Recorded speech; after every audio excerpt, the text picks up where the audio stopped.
여의도 순복음교회를 개척하셔서 세계 최대의 교회로 성장시킨 조용기 목사님, 몇 년 전에 돌아가셨습니다. 조용기 목사님 정말 대단한 목회자신데, 조용기 목사님께서 말씀해 주신 것 중에 4차원의 영성이라는 게 있어요. 4차원의 영성. 4차원의 영성이 뭐냐 하면요, 우리가 살고 있는 이 세상은 3차원의 세상인데, 이 3차원의 세상보다 더 고차원적인 그 세상이 4차원의 세상이에요. 4차원. 그 4차원에 해당되는 영성을 우리가 갖게 되면 우리가 살고 있는 이 3차원의 세상을 바꿀 수 있다라는 그러한 말씀이죠. 그래서 4차원의 영성에 해당되는 것이 4가지가 있는데, 말, 꿈, 믿음, 생각, 이렇게 4가지가 4차원의 영성이라는 거예요. 그래서 우리가 이 4가지로 잘 훈련이 되면 우리의 인생을 바꿀 수 있다는 것입니다. 여러분, 말이 참 중요하지 않습니까? 말을 통해서 우리의 인생이 달라질 수 있어요. 긍정적인 말을 하시기를 주님의 이름으로 축원합니다. 말대로 된다라고 하잖아요. 말대로 된다. 좋은 말을 하고 긍정적인 말을 하면 그렇게 말한 대로 우리의 인생이 변화될 줄로 믿습니다. 그런 점에서 말이 4차원의 영성이에요. 그리고 생각이 중요합니다. 역시 긍정적인 생각이 중요합니다. 여러분, 우리가 생각하는 것이 결국은 우리의 행동으로 나타납니다. 무엇을 생각하느냐가 중요하죠. 긍정적인 생각을 해야 됩니다. 믿음의 생각을 해야 됩니다. 그러면 그 생각이 우리 행동으로 표현이 되는 거예요. 그리고 그 행동이 반복이 되면서 이제 습관이 되는 것이고, 그것이 우리의 인격이 되고 결국 그것이 우리의 운명을 결정하는 것입니다. 그런 점에서 우리가 생각하는 것이 너무 중요합니다. 그래서 그 생각이 결국은 우리의 인생을 바꿀 수 있는 4차원의 영성이 되는 것입니다. 3번째, 꿈이에요. 꿈대로 된다. 꿈꾸는 것이 매우 중요하잖아요. 우리가 어떤 꿈을 꾸느냐가 매우 중요합니다. 오늘 꿈 얘기를 좀 하려고 해요. 그래서 꿈이 4차원의 영성에 해당되는 것이고요. 그 다음에 믿음이 4차원의 영성이에요. 믿음대로 될지어다. 아멘. 우리가 믿음을 가지고 믿음으로 우리가 나아갈 때 그 믿음대로 되기 때문에, 그래서 믿음이 결국은 4차원의 영성에 해당되는 것입니다. 이 4가지의 4차원의 영성, 제가 전에도 여러분들에게 말씀을 드린 바가 있는데요, 그 4차원의 영성 가운데 오늘은 꿈에 관한 말씀을 여러분들과 좀 나누려고 합니다. 인류 역사상 성취한 모든 일은요, 꿈에서부터 시작이 되었습니다. 하나님께서 꿈을 꾸는 능력을 인간에게 주셨어요. 사람만이 꿈을 꿉니다. 여러분, 물고기가 꿈을 꾸는 거 보았습니까? 물고기는요, 물속밖에 몰라요. 물을 떠나면 살 수 없어요. 물고기는 공중에 나는 것, 물 밖에서의 생활에 대해서 전혀 상상하지도 못하고 꿈도 꾸지 못합니다. 하늘을 나는 새가 물 밑에서 살아간다라는 것, 상상할 수 없는 일이에요. 오로지 인간만이 정말 도저히 불가능할 것 같은 것들을 꿈꾸면서 살아왔고, 그 인간이 불가능한 것 같은 것을 상상하며 꿈꾸었던 그런 일들을 통해서 그 일이, 꿈이 이루어지는 그런 얼마나 많은 일들이 있었는지 모릅니다. 라이트 형제가 하늘을 나는 새를 보면서, 우리도 하늘을 날면 얼마나 좋을까, 어떻게 하면 하늘을 날 수 있을까를 꿈꾸게 되었죠. 그리고 결국은 비행기를 이제 발명하게 되었습니다. 포드라고 하는 사람이 말을 타고 다니던 시대에 자동차에 대한 꿈을 꾸게 되었어요. 말이 아닌 기계를 타고 다닐 수 있는 그러한 자동차를 꿈꾸었고, 결국은 그 자동차를 발명하게 되었습니다. 정말 꿈 같은 일이에요. 어떻게 하늘을 인간이 날 수 있을까요?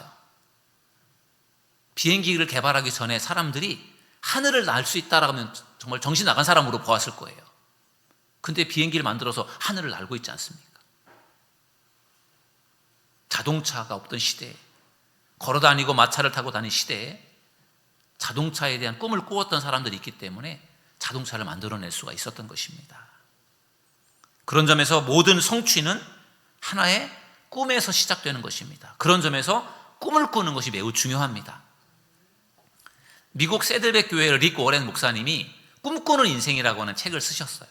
일종의 설교집인데요, 저도 그 책을 사서 읽으면서 그 책이 많이 저에게 도전이 되었고, 또 우리 교회에 희망을 주는 교회 올해 표어와 잘 맞아서 제가 그 목사님의 책을 좀 기초로 해서 이제 좀 말씀을 좀 나누려고 준비를 했습니다. 그래서 이제 오늘부터 해서 오늘 포함해서 7주 동안에 꿈에 대한 설교를 하려고 합니다. 여러분들이 이 꿈에 대한 설교를 들으면서 꿈을 꾸고 희망을 품는 그런 귀한 시간이 되었으면 좋겠습니다.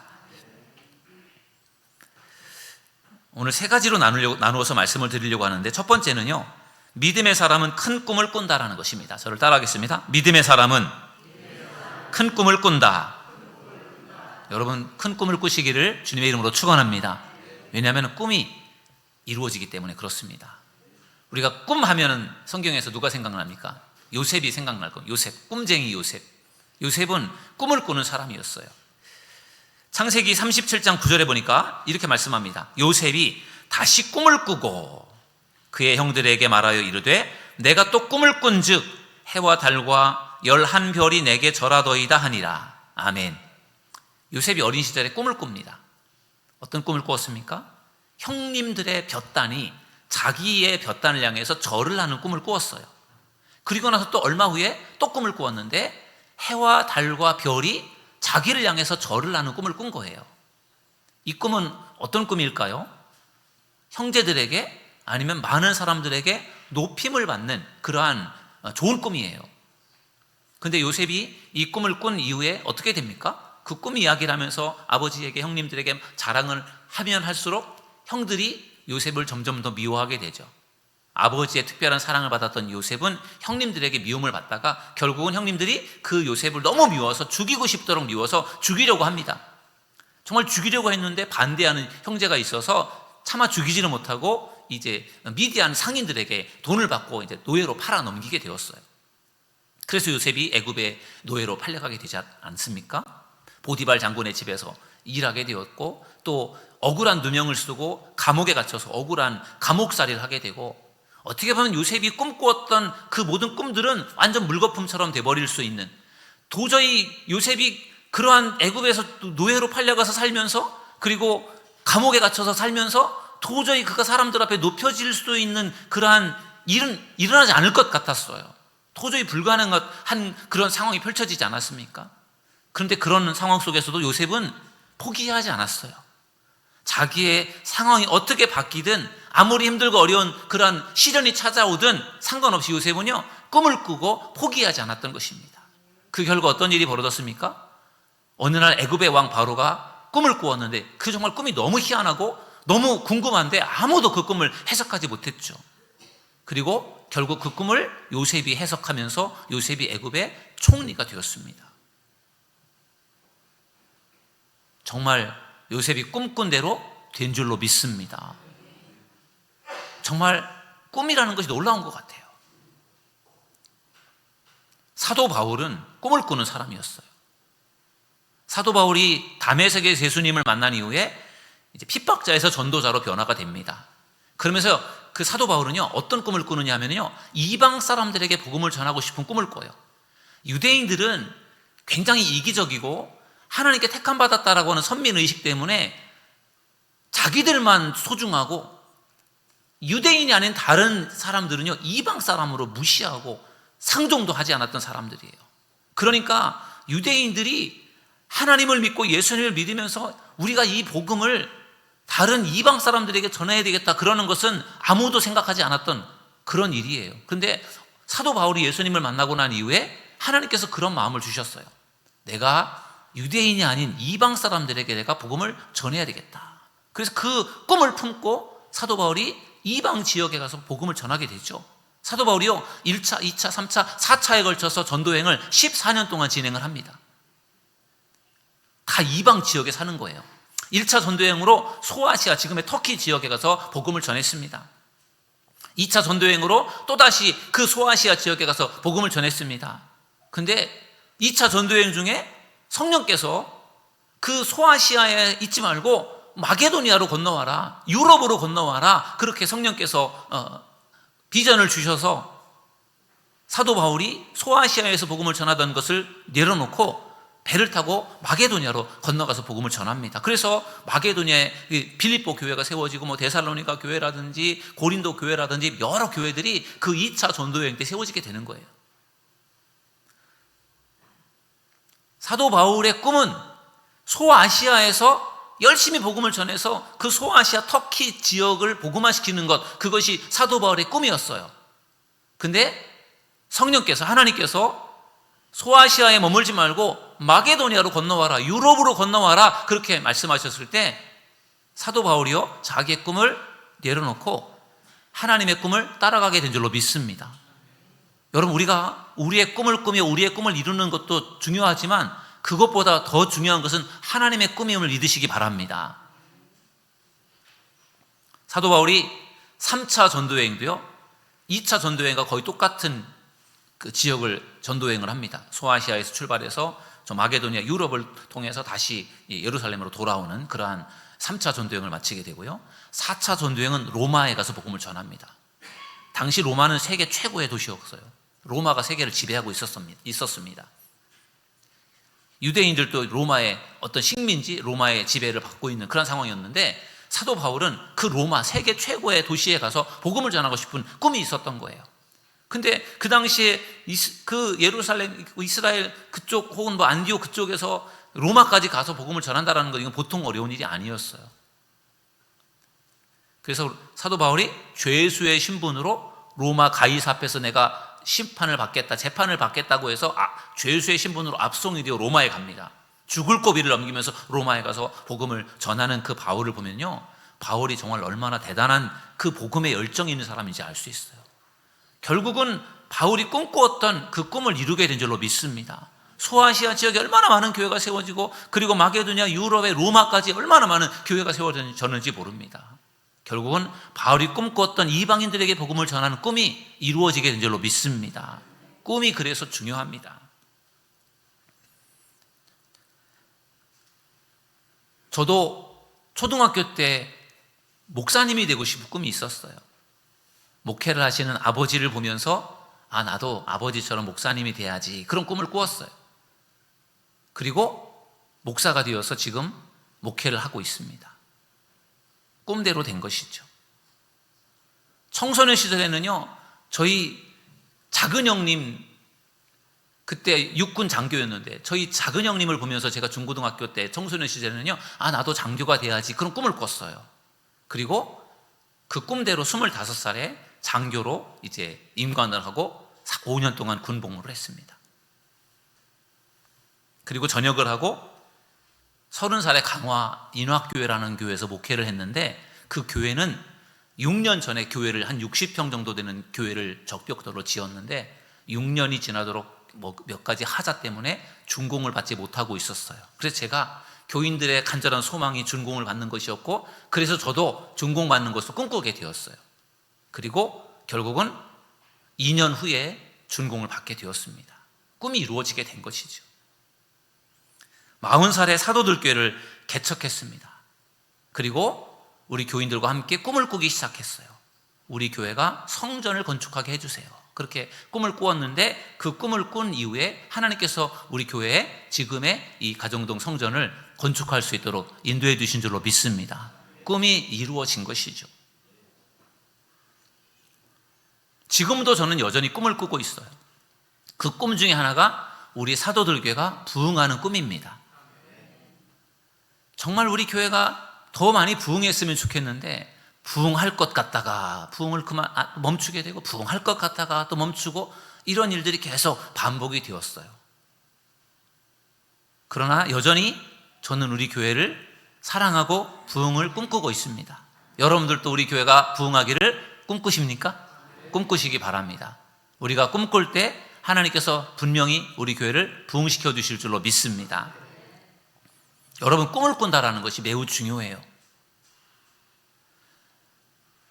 꿈을 꾸는 것이 매우 중요하고, 그리고 우리가 꿈을 꾸면 이루어지는데 꿈을 꾸어도 이루어지지 않는 꿈도 있어요. 그렇다고 해서 포기하지 않기를 바랍니다. 여러분, 다윗 왕이요, 성전을 건축하는 꿈을 꾸고 있었어요. 다윗에게는 성전을 건축하는 것이 정말 큰 꿈이었어요. 근데 다윗이 성전을 건축하지 못했잖아요. 하나님이 허락하지 않아서. 그러면 다윗이 성전 건축을 못했는데 그러면 다윗이 꿈을 못 이룬 겁니까? 하나님께서 어떻게 꿈을 이루게 하셨어요? 다윗의 아들 솔로몬을 통해서 다윗의 꿈을 이루게 하신 줄로 믿습니다. 놀라운 일이지 않습니까? 다윗이 꿈꾸었던 꿈을 다윗이 이루지 못했어요. 그래서 그 꿈이 이루어지지 않은 게 아니에요. 하나님은 다윗의 꿈을 그의 아들 솔로몬을 통해서 이루어 주신 줄로 믿습니다. 우리가 꿈꾸는 꿈이 이루어지지 않았다고 낙심하지 마세요. 하나님은 언젠가는 이루어 주실 것이고요, 우리 대에 이루지 못하면 우리 자녀들을 통해서라도, 우리의 후손들을 통해서라도 우리가 꿈꾸는 꿈을 이루어 주신다는 것을 믿으시기를 주님의 이름으로 축원합니다. 그런 점에서 꿈꾸는 것이 매우 중요해요. 그러므로 큰 꿈을 꾸는 우리 믿음의 성도들 되시기를 주님의 이름으로 축원합니다. 우리 옆 사람과 인사하겠습니다. 큰 꿈을 꿉시다. 이렇게 인사하겠습니다. 큰 꿈을 꿉시다. 큰 꿈을 꿉시다. 네, 두 번째로 나누고 싶은 말씀은요, 헛된 꿈은 인생을 파멸에 이르게 한다는 것입니다. 저를 따라하겠습니다. 헛된 꿈은 인생을 파멸에 이르게 한다. 여러분, 꿈이 너무 중요하고 꿈을 꾸어야 되는데요, 헛된 꿈을 꾸면 우리 인생이 망쳐질 수 있다는 거예요. 강북 삼성병원 정신건강의학과 의사인 신영철 교수님이 얼마 전에 텔레비전에 나와서 이제 대담하는 것을 제가 들었어요. 이 신영철 교수님은요, 도박 중독 치료의 전문가예요. 도박 치료 전문가입니다. 교수님께서 지난 15년 동안 3,000명의 도박 중독자를 치료했다고 합니다. 그 교수님이 하시는 말씀이요, 지금 우리나라에 도박에 중독된 사람이 무려 237만 명이래요. 도박을 하는 사람이 237만 명이 아니라 도박에 중독된 사람이 237만 명. 엄청나게 많은 사람들이 도박에 중독되어 있어요. 그렇다면 오늘날 왜 이렇게 많은 사람들이 도박에 중독이 되었을까? 이상하잖아요. 그 이유 중에 하나가 핸드폰이에요. 저기 강원도 정선 카지노에 가서 하지 않아도요, 거기까지 안 가도 이 스마트폰만 있으면 얼마든지 도박을 할 수 있는, 우리가 조금만 신경 쓰면 도박과 다 연결되어질 수 있는 시대에 우리가 살고 있기 때문에 많은 사람들이 도박을 하고 있고, 도박을 하면서 도박에 중독되고 있다는 것입니다. 심각한 일이에요. 그래서 우리도 도박에 빠지지 않도록 조심해야 될 줄로 믿습니다. 도박에 빠지지 않는다고 자신할 사람 아무도 없어요. 누구든지 다 빠질 수 있어요. 누구든지 도박에 중독될 수 있고, 누구든지 도박이 아닌 다른 일에 중독될 수 있다는 거예요. 중독은 크게 두 가지로 나뉘어집니다. 첫 번째는 물질 중독이에요. 물질 중독. 대표적인 경우가 술, 마약이에요. 술이나 마약을 먹어서 그것으로 중독이 되는 겁니다. 알코올 중독, 마약 중독이 바로 거기에 해당되는 것입니다. 물질 중독과 또 한 가지 행위 중독이 있어요. 행위 중독. 행위 중독은 뭐냐면요, 도박이라든지 쇼핑이라든지 게임이라든지 이런 행동을 반복하다가 중독이 되는 것입니다. 여러분, 뭐 게임하는 거 나쁜 것 아니에요. 인터넷 게임 할 수 있어요.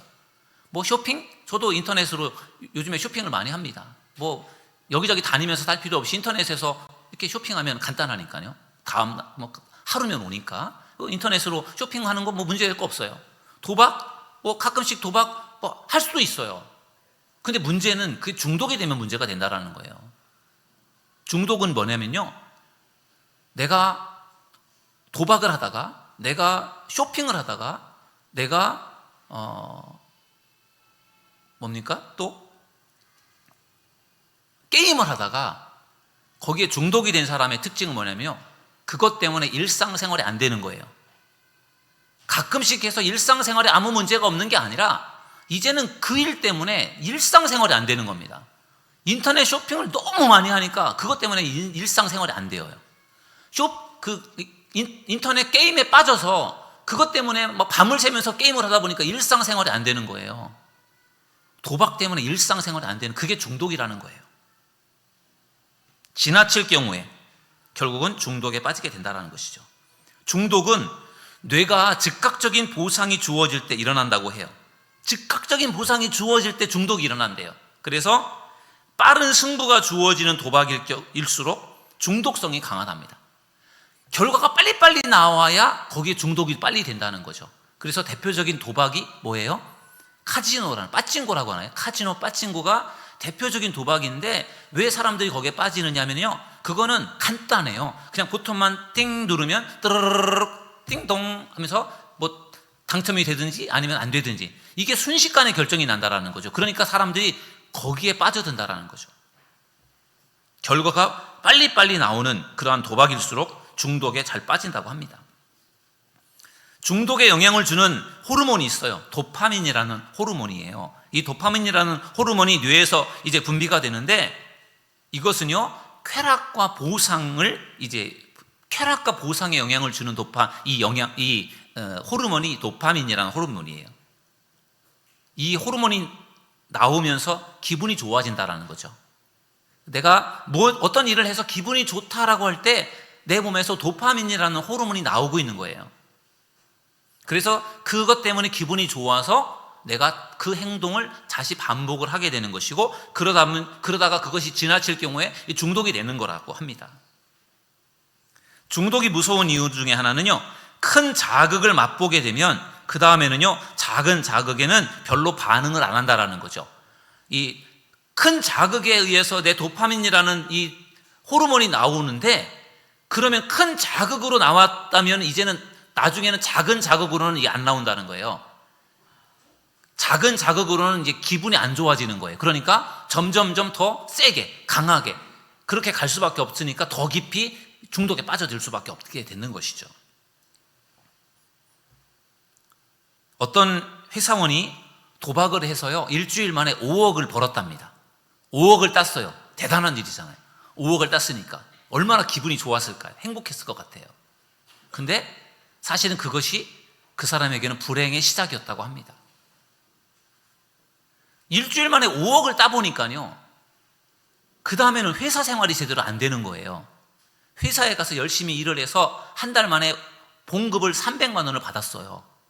근데 그 300만 원을 받아도 별 기분이 느껴지지가 않는 거예요. 아무 느낌이 없어요. 전에는 그 300만 원을 받아가지고 그것으로 오손도손 가족들하고 같이 행복하게 삶을 살았기 때문에 그 월급날을 기다리고 월급을 받으면 너무 행복했는데, 일주일 만에 5억을 벌어보니까, 따보니까 이제는 300만 원이라는 돈이 아무런 느낌을 주지 않는 거예요. 집에 퇴근을 하면, 직장에서 일을 하다가 집에 퇴근을 하면 가족들이 기다리고 있어서 자녀들하고 행복하게 저녁을 먹고 행복한 시간을 보내고 재밌게 보냈는데, 이제는 집에 퇴근을 해도 아무 느낌이 없어졌대요. 행복하지가 않아요.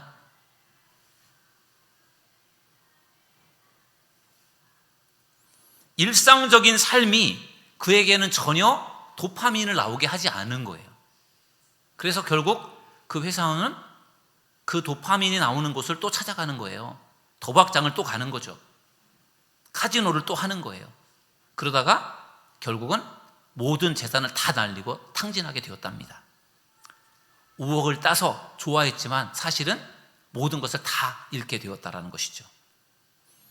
중독에 빠지면은 돈만 잃게 되는 것이 아니라 가족도 잃게 되고 친구도 잃게 되고 건강도 잃게 되고 모든 것을 잃게 되기 때문에, 그래서 중독이 무서운 것이고, 그래서 중독을 치료받아야 된다는 것입니다.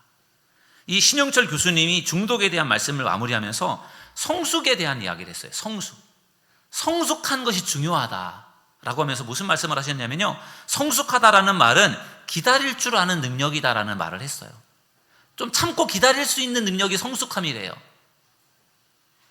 성숙한 사람은 지금 즉각적인 보상이 주어지지 않아도 좀 기다릴 수 있어요. 나중에 보상이 주어진다고 해도 견딜 수 있어요.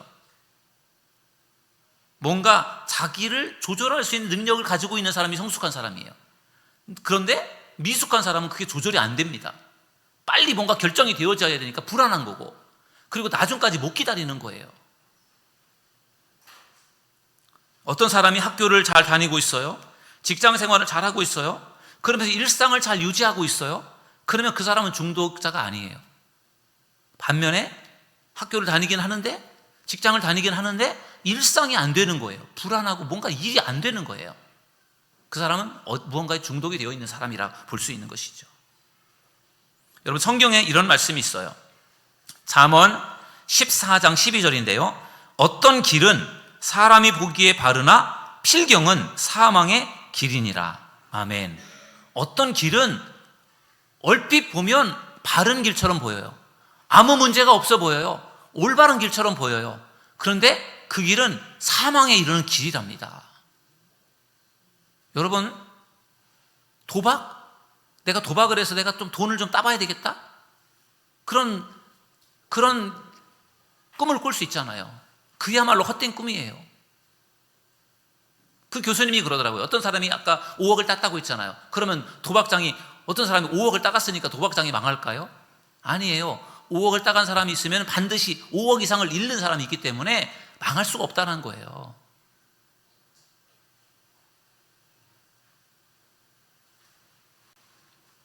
내가 가는 길, 내가 꾸는 꿈이 그게 정말 아무 문제가 없는 것처럼 보여지지만 우리의 인생 가운데는요, 우리가 가는 길이, 우리가 꾸는 꿈이 잘못된 길로 우리를 인도하는 것들이 참으로 많다라는 거예요. 그래서 우리가 조심을 해야 되는 것입니다. 어떤 사람이요, 도박으로 500억 원을 잃었대요. 500억 원을 날렸답니다. 이 사람은 중소기업 CEO였어요. 중소기업을 건실하게 키워냈고 열심히 일을 해서 큰 기업으로 만들었는데 이제 그 기업을 이제 은퇴를 하게 된 거예요. 은퇴를 했는데 이분이 열심히 일을 해서 마치 일 중독자로서 살았던 사람이에요. 그렇게 열심히 일하면서 회사 생활, 그 기업을 키워냈는데 이제 퇴직을 하고 나니까 이 공허한 거예요. 그 뭔가 허전함이 있는데 이거를 어떻게 하면 좋을까 하다가 심심풀이로 어느 날 도박을 했다라는 거예요. 퇴직하기 전까지는 한 번도 도박을 해본 적이 없는데 퇴직을 하고 나서 뭔가 공허하고 심심해서 도박을 했다가 도박에 빠져드는 거예요. 그러니까 뭐 가지고 있는 모든 재산을 다 날리게 된 것이죠. 일에 대한 열정과 에너지가 대단했던 사람인데 그게 없어지니까 그 열정과 에너지가 다른 쪽으로 간 거예요. 도박으로 간 거죠. 그래서 거기에 푹 빠져들어서 결국 중독이 된 것입니다. 이 신 교수님은 도박이, 중독이라는 것이 방향성의 문제라고 말을 하더라고요. 중독은 방향성의 문제다. 나의 열정과 에너지가 올바른 곳으로 가면 아무 문제가 없어요. 그러나 이 나의 열정과 에너지가 잘못된 곳으로 가면 그건 큰 사고가 나는 것이죠. 여러분, 항상 문제가 생겨나는 사람은요, 열정이 있는 사람이나 에너지가 많은 사람에게 문제가 생길 가능성이 많아요. 열정이 없고 에너지가 없는 사람은 문제가 발생할 가능성이 별로 없어요. 늘 열정과 에너지 때문에 그런 일이 벌어지거든요. 그래서 그 열정과 에너지의 방향을 올바로 맞추는 것이 매우 중요합니다. 우리 믿음의 사람들에게도요, 이 열정과 에너지에 대한 방향이 매우 중요해요. 우리의 열정과 에너지가 우리 믿음의 사람들에게는 세상을 향해서 열정과 에너지가 가는 것이 아니라 하나님을 향해서 우리의 열정과 에너지가 나아갈 수 있기를 주님의 이름으로 축원합니다. 그럴 때 우리는 올바른 꿈을 꾸면서 올바른 인생을 우리가 살게 될 줄로 믿습니다. 헛된 인생이 아니라 의미 있는 인생을 살게 될 줄로 믿습니다. 세 번째 나누고 싶은 말씀은요, 이런 것입니다. 나의 꿈보다 하나님의 꿈을 꾸어라. 저를 한번 따라하겠습니다. 나의 꿈보다 하나님의 꿈을 꾸어라. 여러분, 이건요, 쉬운 일이 아니에요. 많은 사람들이요, 내 꿈을 꾸면서 내 꿈을 이루기를 원해요. 그렇지 않습니까? 내가 원하는 꿈을 이루기를 원하는 사람들이 거의 모든 사람들의 소망일 거예요. 근데 하나님은요, 우리가 꿈꾸는 것을 이루는 것보다 우리가 더 하나님의 나라에서 합당한 그러한 사람으로서 성장하는 것을 하나님이 원하십니다. 우리는 내 꿈을 이루어주세요, 내 꿈을 이루기 위해서 막 사는데 하나님은 내가 원하는 꿈을 이루는 것이 아니라 너라는 사람이 정말 하나님의 나라에 합당한 사람으로 잘 다듬어지고 성장하는 것, 그것을 하나님은 원하신다라는 거예요. 여러분, 우리가 이 세상에 살다가 죽을 때 가져갈 수 있는 게 무엇이 있습니까? 이 땅에 살다가 죽게 되면 다 놓고 가야 되잖아요. 아무리 많은 돈을 벌었어도 돈을 다 놓고 가야 되잖아요. 아무리 멋진 집이 있어도 다 놓고 가야 됩니다. 빈손으로 왔다 빈손으로 가는 게 우리 인생이잖아요. 근데 우리 믿음의 사람들이 이 땅을 떠날 때 가져가는 게 있어요. 뭘 가져갈까요? 뭘 가져갈까요? 믿음을 가져가는, 믿음을. 그리고 우리의 성품을 가져가는 거예요. 그거는 우리가 가져가는 거잖아요. 우리가 그것은 물질 같은 것이어서 이 세상에 놓고 못 가져가는 것이 아니라 우리가 영원히 하나님 앞에 갈 때 우리의 믿음을 가져가는 것이고 우리의 인격 성품을 가져가는 것임을 믿으시기 바랍니다. 그래서 우리가 하나님이 원하시는 것이 우리들의 믿음, 우리들의 성품을 잘 다듬어 가는 것, 그걸 하나님이 정말 원하신다라는 거예요. 우리는 중요한 선택을 해야 됩니다. 뭘 선택을 해야 되느냐? 내 꿈을 선택할 것인가? 나를 향한 하나님의 꿈을 선택할 것인가를 우리가 잘 선택을 해야 됩니다. 앞으로 계속해서 이제 꿈에 대한 이야기를 여러분들에게 드릴 거니까 오늘 이제 어떻게 보면 서론적인 부분이고 여러분들 계속 고민하셔야 될 부분이에요. 내 꿈, 하나님의 꿈. 그것이 일치가 될 수도 있어요. 근데 여러분, 내 꿈은 대부분의 우리 꿈은요, 야망일 경우가 많아요. 내 개인적인 야망을 이루기 위해서 꿈꾸는 것이 많거든요. 근데 하나님의 꿈은 달라요. 그래서 우리가 그 하나님이 나에게 원하는 꿈이 뭘까? 내 인생 가운데 하나님이 뭘 원하시는가를 우리가 찾아가는 것이 매우 중요한데, 이번 꿈꾸는 인생이라고 하는 이 설교, 7번에 걸쳐서 하는 설교 속에서 하나님이 나에게 원하는 인생이 무엇이고 하나님이 나의 삶에 꿈꾸는 것이 무엇일까? 그거를 찾아가는 여러분들이 되기를 주님의 이름으로 축원합니다. 그런 기대감을 가지고 여러분들이 말씀을 좀 들으셨으면 좋겠어요. 예레미야 29장 11절 말씀, 우리 교회 올해 표와 관련된 말씀인데요, 이 말씀을 보면은 하나님께서 이렇게 약속하셨어요. 너희를 향한 나의 생각을 내가 아나니 평안이요 재앙이 아니니라. 너희에게 미래와 희망을 주는 것이니라. 아멘. 여러분, 하나님의 계획이 분명히 있어요. 여기 생각이라고 했는데 이 생각은 플레인 계획이에요. 우리를 향한 하나님의 계획, 여러분 각 사람을 향한 하나님의 계획이 있음을 믿으시기 바랍니다. 그 계획은 우리가 생각하는 것보다 훨씬 좋은 거라는 거예요. 우리가 생각할 때는, 겉으로 볼 때는 재앙처럼 보여질 수 있어요. 시시할 수 있고 정말로 재앙처럼 보여질 수 있는데, 하나님은 그게 재앙이 아니라 평안이고 미래고 희망이다, 이렇게 말씀해 주시는 것이죠. 하나님이 우리를 택하시고 우리를 땅에 보내주셨는데 우리들에게 시시한 계획을 갖고 계실 리가 없어요. 우리에게 훨씬 더 좋은 것을 하나님께서 계획하시고 주실 거라 저는 믿습니다. 그렇기 때문에 그 하나님에 대한 우리가 믿음을 가져야 되는 거예요. 당장에 그것이 이루어지지 않는다고 해서 낙심하고 포기하는 것이 아니라 하나님이 분명히 잘 되게 하실 것이고 하나님이 나를 분명히 귀하게 쓰실 것이고 분명히 이루실 것이다라는 믿음을 가지고 인내하며 나아가는 저와 여러분 모두가 되기를 주님의 이름으로 축원합니다. 그래서 그 하나님의 꿈을 우리가 꾸고 이루기 위해서는요, 믿음이 필요하고 인내가 필요해요. 여러분, 요셉이 꿈을 꾸었잖아요. 앞에서도 나왔던 것처럼 요셉이 꿈을 꾸었어요. 형님들의 볕단이 자기를 향해 절하는 꿈, 해와 달과 별이 자기를 향해 절하는 꿈, 높여지는 꿈이었어요. 그 요셉이 그 꿈을 꾸면서 무슨 생각을 했을까요? 앞으로 내가 훌륭한 사람이겠구나, 그렇게 막연하게 꿈을 꿨을 것 같아요. 그런데 요셉의 인생에 무슨 일이 벌어졌습니까? 고난이 찾아왔어요. 형님들이 그를 애굽의 노예로 팔아버렸어요. 그래서 그는 보디발 장군의 집에서 정말 일하게 되었고 또 감옥에도 가게 되었어요. 정말 내가 꿈이 다 무너지는구나, 난 꿈을 이루지 못하겠구나, 그런 낙심과 절망이 되지 않았을까요? 근데 하나님은 분명히 요셉을 향한 하나님의 계획이 있었어요. 요셉이 애굽에 팔려가서, 그리고 보디발 장군에 그가 팔려가서, 그리고 감옥 속에 갇혀서 그가 고생을 했지만 거기서 중요한 사람들을 만나고 그것이 나중에 바로 왕의 꿈을 해석할 수 있는 그러한 어떤 연결점이 되는 거예요. 하나님은 그런 것들을 다 계획하고 계신 줄로 믿습니다. 그래서 하나님이 그걸 이루시잖아요. 재앙이 아니라 미래이고 희망이었던 것입니다. 그래서 우리가 생각할 때 내가 꿈꾸는 이 꿈을 이루어야 되겠다, 그렇게 우리가 욕심을 가지고 그 꿈을 막 이루려고 애쓰잖아요. 그런데 내가 생각하는 꿈보다 하나님께서 우리들의 인생 가운데 꿈꾸고 계신 꿈과 계획, 꿈꾸고 계시는 꿈과 계획은 우리가 생각하는 것보다 훨씬 더 유익하고 좋은 것임을 믿으시기 바랍니다. 그 믿음을 가지고 우리가 가는 거예요. 그래야 내가 꿈꾸는 것을 내려놓고 하나님의 꿈을 우리가 잡을 수 있죠. 하나님에 대한 믿음이 없으면 어떻게 내 꿈을 내려놓고 하나님의 꿈을 잡겠습니까? 여러분들 한번 제가 질문을 던져보고 싶어요. 과연 여러분의 꿈을 내려놓고 하나님의 꿈을 붙들고 갈 수 있겠습니까? 있겠어요? 아멘 하시는 분이 별로 없으신 거 보니까 힘든 거예요. 이게 내가 꿈꾸는 꿈을 이루고 싶지 그거를 내려놓기는 힘들잖아요.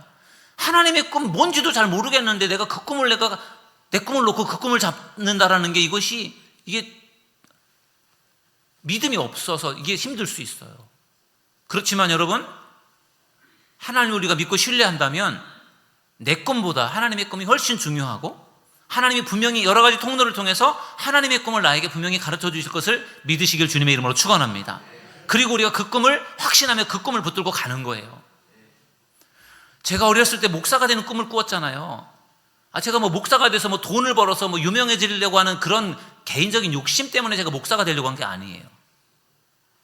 목회자가 되겠다라는 것은요, 그건 어떻게 보면 사명이 있기 때문에 하는 것이지 내가 좋아서 하는 건 아닌 것 같아요. 정말. 그래서 저는 그런 게 하나님의 꿈인 거예요. 내가 내 욕심을 위해서 내 꿈을 이루기 위해서 내가 꿈꾸는 게 아니라 저는 그것이 하나님이 저에게 주신 마음이고 꿈이라고 저는 믿습니다. 그래서 제가 목회자에게 길을 가는 거잖아요. 오늘날 제가 어렸을 때 목회자가 되고 싶고 신학교에 가고 싶었던 그러한 마음보다요, 오늘날 그런 마음을 갖는 사람들이 훨씬 적어졌어요. 신학교를 가려고 하는 사람들이 별로 없어요. 신학교 정원 미달이에요. 신학교 안 가려고 해요. 내가 왜 목회를 해야 되고 내가 왜 고생하면서 내가 목회자가 되어지는지 사람들이 이제는 목회자가 되려고 하지 않아요. 하나님이 꿈을 주셔야, 하나님이 비전을 주셔야 그 길을 가는 것이지, 그게 내가 좋다라고 해서 갈 수 있는 길은 아닌 것이죠. 그게 결국 하나님의 꿈인 거예요. 내가 좋아서, 내가 원해서, 내가 꿈꾸는 나의 욕망과 야망이 아니라 하나님이 나를 쓰시고자 나에게 주시는 꿈, 그 꿈을 이루는 저와 여러분 모두가 되기를 주님의 이름으로 축원합니다. 내가 열심히 사업을 해서 돈을 많이 버는 것, 그것이 나의 꿈의 전부가 돼서는 안 되는 것이죠. 내가 열심히 일을 하고 돈을 벌어서 내가 그 돈을 가지고 교회를 건축한다라든지 아니면 선교사들을 돕는다라든지, 내가 물질을 많이 준비하고 만들어서 그거로 뭔가 하나님의 영광을 드러내는 일을 한다면 그게 하나님의 꿈이 될 수 있어요. 그러나 그냥 내가 돈을 많이 버는 것만으로는 그게 나의 꿈이지 하나님의 꿈이 될 수 없는 것이죠. 그게 다른 것이에요.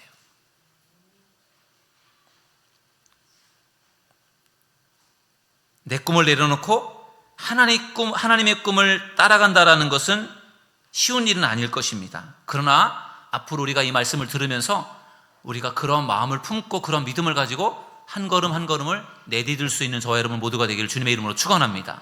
천리길도 한 걸음부터라는 말이 있잖아요. 한 걸음을 내딛는 게 중요한 거예요. 발걸음을 내딛지 않고선 절대로 천리길을 갈 수 없어요. 한 걸음을 내딛기 시작할 때 이제 천리길을 이제 시작을 해서 가다 보면 천리길 이제 끝에 도착이 되겠죠.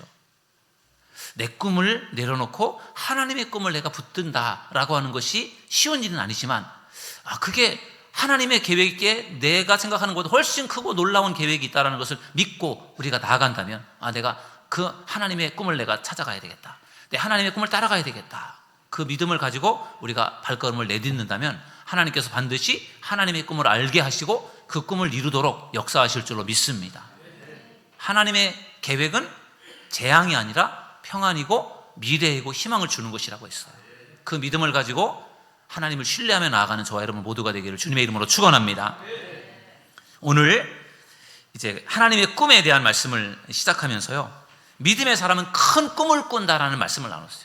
여러분, 큰 꿈을 꾸시기를 주님의 이름으로 축원합니다. 그러나 꿈이라고 해서 다 좋은 것이 아니에요. 헛된 꿈이 있어요. 헛된 꿈은 우리의 인생을 파멸에 이르게 할 수 있어요. 그래서 우리가 잘 분별을 해야 됩니다. 그리고 나의 꿈보다 더 중요한 것은 하나님의 꿈을 꾸는 거예요. 하나님의 꿈이 과연 어떤 것일까? 나를 향한 하나님의 꿈이에요. 우리 교회를 향한 하나님의 꿈이에요. 하나님이 나를 왜 선택하셨을까? 하나님께서 나에게 무엇을 원하실까? 그것을 계속해서 우리가 묻고 기도하면서 하나님이 나를 향해서 꿈꾸고 계신 것이 뭘까? 하나님의 계획이 무엇일까? 그것을 우리가 끊임없이 기도하며 찾아간다면 하나님께서 반드시 그 꿈을 보여주실 것이고 그 꿈을 이루도록 역사하실 줄로 믿습니다. 하나님의 꿈을 꾸면서 그 꿈을 이루어 드릴 수 있는 저와 여러분 모두가 되기를 주님의 이름으로 축원합니다. 우리 시간 함께 찬양하고 기도하는 시간을 갖겠습니다. 우리 하나님의 뜻, 하나님의 마음을 우리가 좀 더 느낄 수 있으면 좋을 것 같아요. 아버지, 당신의 마음이 있는 곳에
아닙니다. 그래서 우리는 하나님의 꿈을 꾸어야 합니다. 하나님께서 우리 인생에 대한 놀라운 꿈과 계획이 있습니다. 그것은 재앙이 아니라 평안이고 미래이고 희망입니다. 나의 꿈을 내려놓고 하나님의 꿈을 꿀 수 있게 해달라고, 하나님의 꿈을 꾸며 그 꿈을 이루는 자가 되게 해달라고 이 시간 우리 주여 한번 무릎 짓고 통성으로 기도하겠습니다. 주여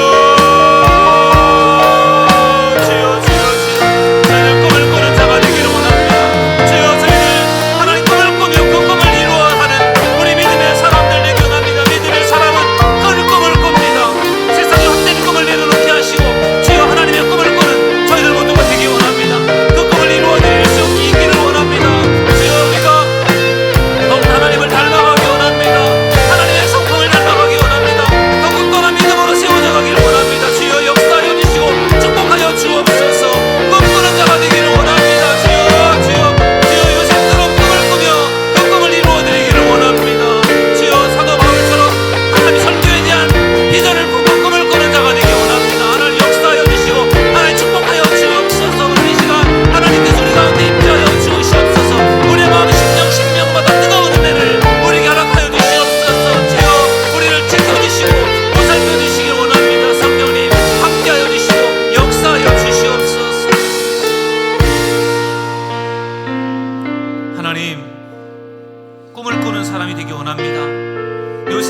수 없는 힘들고 어려운 고난의 상황 속에 있었지만 그는 결코 포기하지 않았고 꿈을 꾸었고 결국은 그 꿈을 이루게 되었습니다. 사도 바울 정말 이방인들에게 복음을 전하는 꿈을 꾸었습니다. 어떻게 해서라도 그는 이방 지역의 교회를 세우며 성도들에게 복음을 전하기 위해서 몸부림을 쳤고 그리고 수많은 교회를 세우며 수많은 영혼을 구원했습니다. 꿈을 이루었습니다. 하나님 우리에게도 꿈이 있습니다.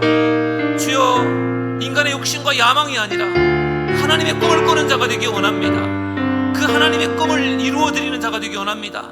내 인생을 향한 하나님의 꿈이 무엇인가, 하나님의 계획이 무엇인가를 우리가 끊임없이 묻고 찾고 그 꿈을 붙들고 나아갈 수 있는 저희들 모두가 되게 하여 주옵소서. 우리 구주 예수님의 이름으로 기도하옵나이다. 아멘.